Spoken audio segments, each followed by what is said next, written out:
When the people in Palestine are losing their lives, being raped and murdered, there's no cry from anybody, no passion. When the same thing happens in Syria, we hear nothing. When the same thing happens in Libya, we hear nothing. When the same thing happens in Iraq, we hear nothing. When the Ukrainians are violating the rights of other Ukrainians, particularly in the Donbass region, there's nobody crying for those people. What is the reason for that? What about India? Why is there nobody in this country raising the concerns of the Indian minorities, of the Christians and the Muslims whose rights are being violated by the Indian government?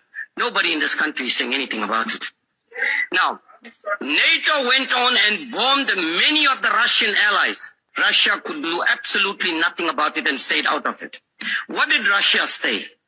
Demilitarization. Stay away from my Russian borders. If you notice what has been happening since 1990, they are coming closer and closer and closer to the Russian border until they will make Russia so weak that Russia will have no other option but to give in to them. That is what it is all about. But who is the root cause of this whole problem? It is clearly the West and the United States of America that is the root cause of all the mayhem and chaos and destruction all over the world. Please conclude.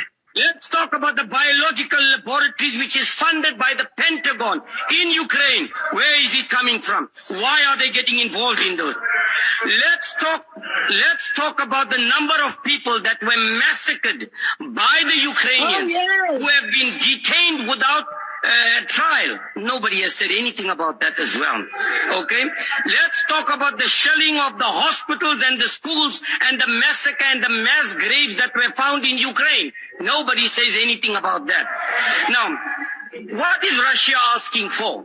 Russia is saying, stay away from my borders and stay away from me. All you have been doing, and remember, Ukraine is being used as a fool by the United States and the West, and they're falling into the trap like many other countries have fallen in the trap previously, and that's what it is all about.